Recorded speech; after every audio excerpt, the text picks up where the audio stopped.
በሰማያት ድንጋጼ በነገሰበት በትዕቢት ማዕበለ መላእክት በታወኩበት በዚያ አስፈሪ ሰዓት አንድ ድምፅ ተሰማ፣ ባለንበት እንቁም የሚል። ያ ድምፅም የሰላም ድምፅ ነበር። ያ ድምፅ የትሕትና አዋጅ ነበር። ያ ድምፅ የመላእክት አለቃ የቅዱስ ሚካኤል ነበር። ዛሬ ከዓለም ፍጥረት በፊት በሰማያት ስለተደረገው ተጋድሎ፣ ስለ ምሕረት መልአኩ ረዳትነትና በቅድስት ቤተ ክርስቲያናችን ስላለው ጥልቅ ምስጢር እናያለን። መንፈሳዊ ጉዞአችን አብረን እንጀምር። ሳጥናኤል የብርሃን መልአክ ነበረው። በትዕቢት ታውሮ ፈጣሪን የኔ ባለ ጊዜ ሰማያት በጽኑ ተናወጡ፣ መላእክት ግራ ተጋባቸው። በዚህ ቅጽበት ነበር ትሕትናን እንደ ጥሩር የለበሰው ቅዱስ ሚካኤል ብቅ ያለው። ሚካኤል ማለት መኑ ከማከ አምላክ፣ እንደ እግዚአብሔር ያለ ማን ነው ማለት ነው። እርሱ በኃይል ሳይሆን በትሕትና፣ በኩራት ሳይሆን በታማኝነት የሳጥናኤልን ትዕቢት ድል አደረገ። ከዚያም በሳጥናኤል ፋንታ አበ መላእክት የመላእክት አባት ሆኖ እንሆ ተሾመ። ይህ ታሪክ ለሁላችን የሚነግረን አንድ ታላቅ ምስጢር አለ።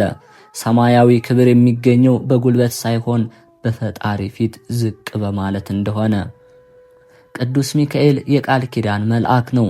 ሕፃኑ ቂርቆስና እናቱ ኢየሉጣ ወደ ጋለ እቶን እሳት በተጣሉ ጊዜ መልአኩ ከሰማያት በግርማ ወረደ። እሳቱን እንደ በረዶ አቀዘቀዘው፣ ነበልባሉን ወደ ለስላሳ ነፋስ የቀየረ ታላቅ መልአክ። በባህር ማዕበል ለተዋጡ፣ በሰው ዘንድ ለተረሱና ተስፋ ለቆረጡት እርሱ አይነ ርኅሩህ ነው።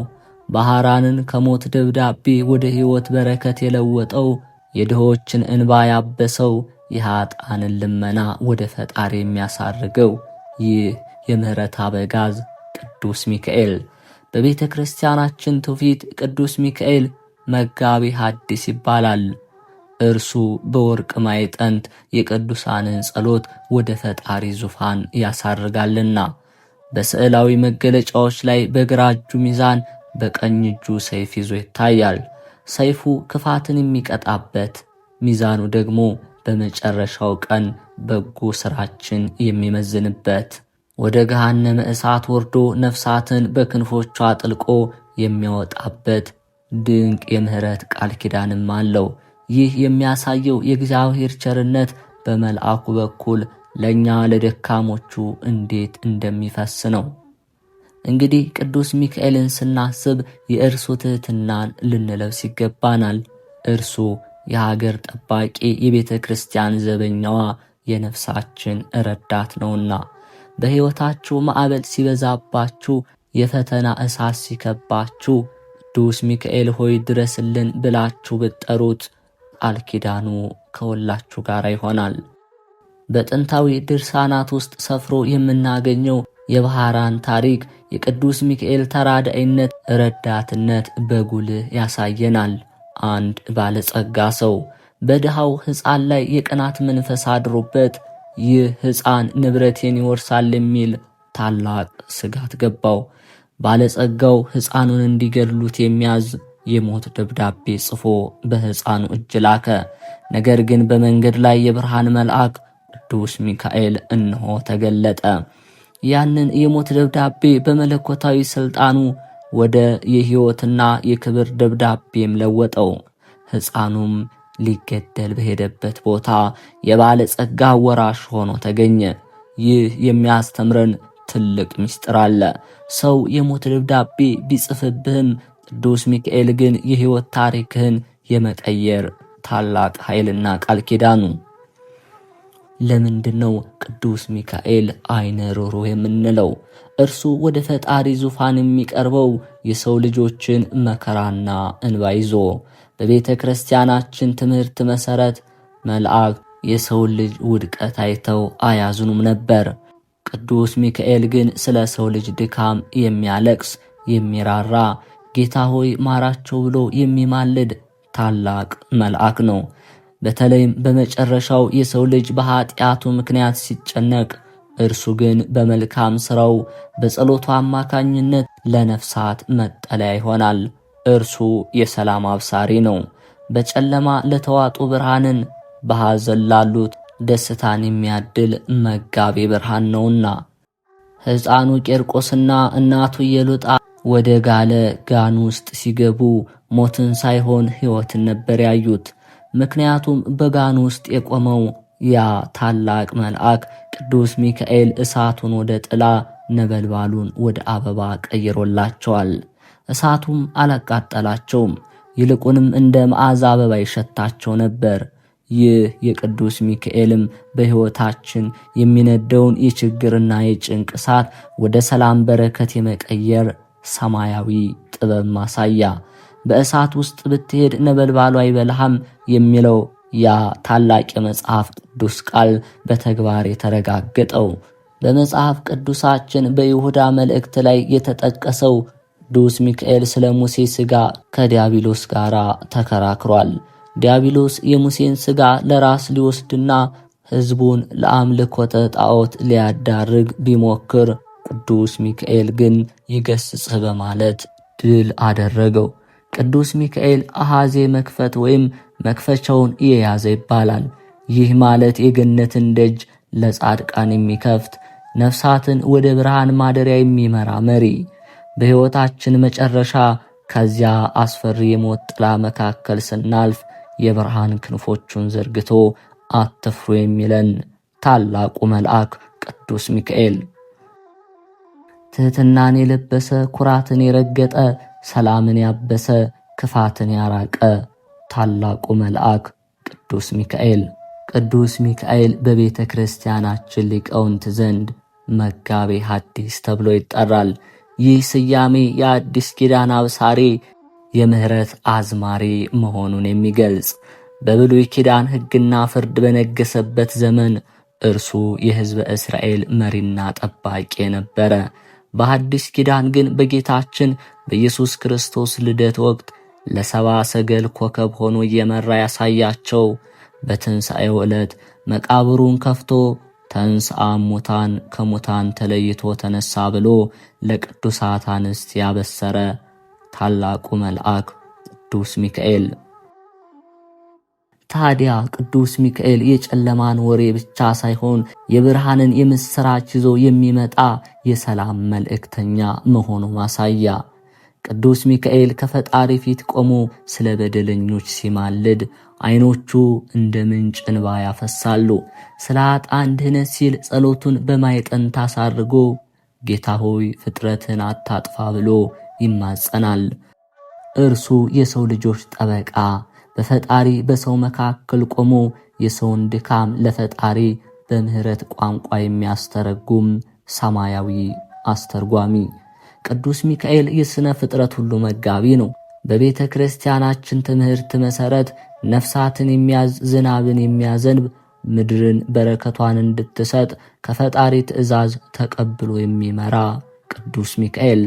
ዝናብ ሲዘንብ፣ አዝመራ ሲበቅል፣ ዓለም በሰላም ሲያድር የመልአኩ ረዳትነት አለበት።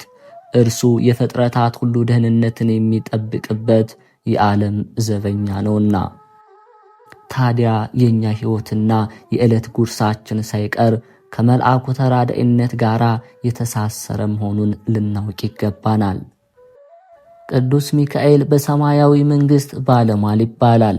ባለሟል ማለት በንጉሥ ፊት የሚቆም የልቡ ምስጢር የሚነግረውና ልመናን የማይመልስ የቅርብ ወዳጅ ማለት ነውና እርሱ ስለኛ በደልና ኃጢአት በፈጣሪ ፊት ሲቆም ክንፎቹን ዘርግቶ ጌታ ሆይ ምሕረት ትቅደም ብሎ ይማጸናል። ሰባ ሰገል ሕፃኑን ክርስቶስን ለማምለክ ሲመጡ መንገዱን የጠረገላቸው በብርሃን ኮከብ የመራቸው እርሱ ቅዱስ ሚካኤል። በሕይወታችን ውስጥ አቅጣጫ ሲጠፋብን እንደ ሰባ ሰገል ኮከብ መሪ ሆኖ ወደ እውነተኛው ብርሃን የሚመራን የሰማይ መሪ። ከምድር ወደ ሰማይ የምንልከው ደካማ ጸሎት በመልአኩ እጅ ሲያልፍ መዓዛው እንደሚጣፍጥ ዕጣን ይሆናል። እርሱ የደካሞችን ጸሎት አቅልጦ የኃጥአንን ልመና ጣፍጦ ለፈጣሪ የሚያቀርብ ሰማያዊ አማላጅ።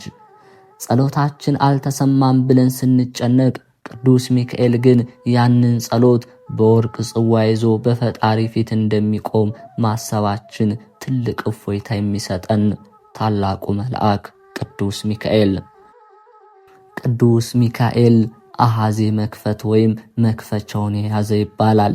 ይህ ማለት የገነትን ደጅ ለጻድቃን የሚከፍት፣ ነፍሳትን ከሲኦል እስራት ወደ ብርሃን ማደሪያ የሚመራ መሪ፣ በዕለተ ምጽአት ታላቁን መለከት የሚነፋው፣ ሙታንን ለትንሣኤ የሚጠራው ታላቁ መልአክ ቅዱስ ሚካኤል።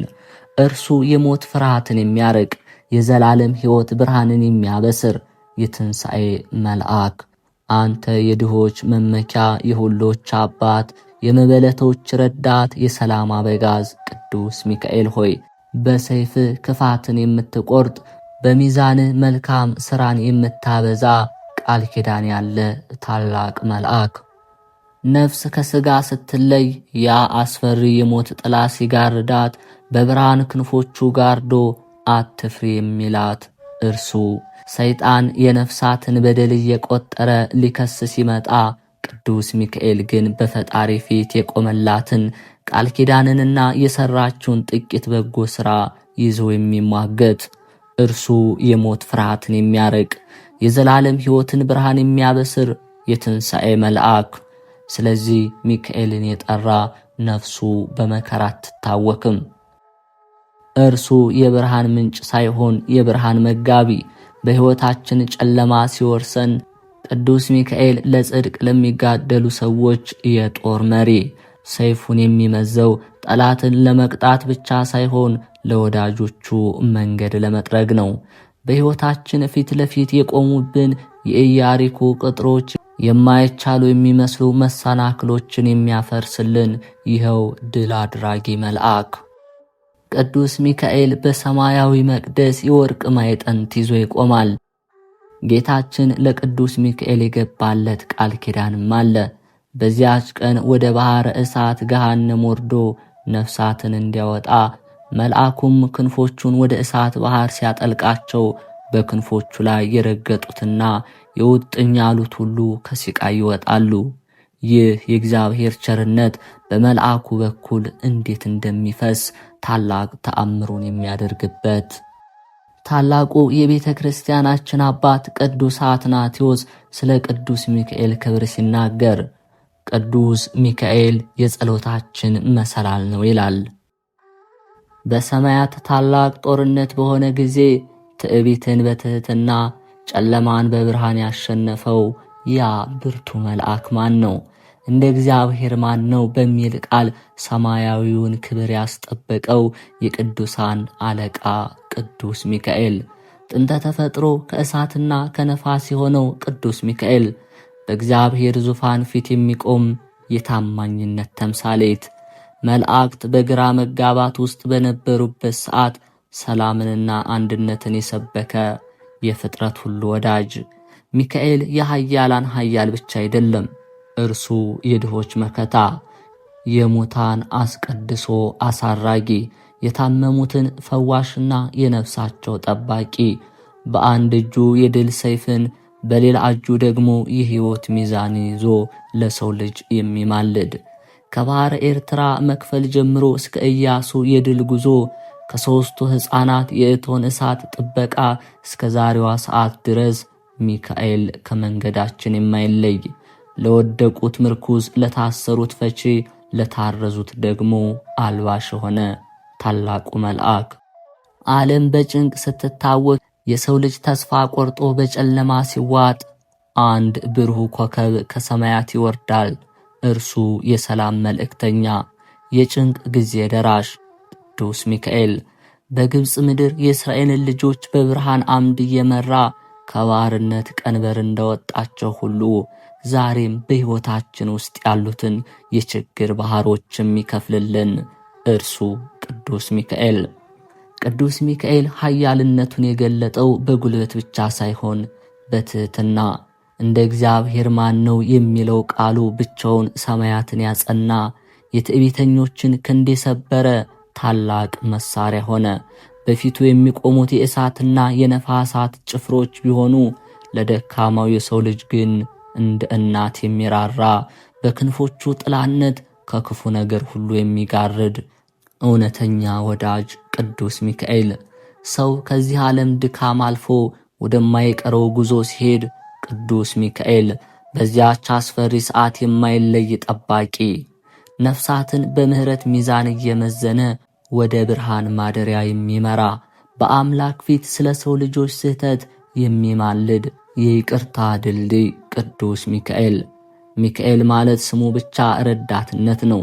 ዝክሩ ብቻ በረከት ነው። ዛሬ በቤታችን፣ በጉዟችን፣ በልባችን ውስጥ የሚካኤል ጥበቃ አይለየን። በሰማያት ድምፅ በጠፋ ጊዜ መላእክት በድንጋጤ በቆሙበት ሰዓት ያ ታላቅ ምስጢር መጋረጃ ተገለጠ። ከብርሃን ባህር ውስጥ የወጣው የእሳት ሰይፍ ጨለማን የሚቀደው የመላእክት አለቃ ቅዱስ ሚካኤል በግርማ ታየ። ቅዱስ ሚካኤል ከፍጥረት ሁሉ በላይ ለፈጣሪው የቀረበ በብርሃን ዙፋን ፊት የሚቆም የታማኝነት አምባ። እርሱ የሰማያውያን ሰራዊት አበጋዝ መሪ ብቻ አይደለም።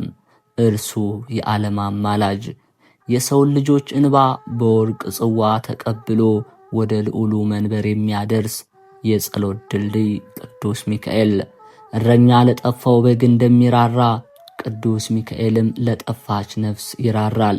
በኃጢአት አዘቅት ውስጥ ለወደቁት የንስሐን መንገድ የሚጠርግ፣ በሰይጣን ወጥመድ ለተያዙት ደግሞ ነፃ አውጪ ቅዱስ ሚካኤል የሚለው ስም ብቻውን የጠላትን ምሽግ የሚያፈርስ፣ የፍርሃትን መጋረጃ የሚገፍ የኃይል ቃል ነው።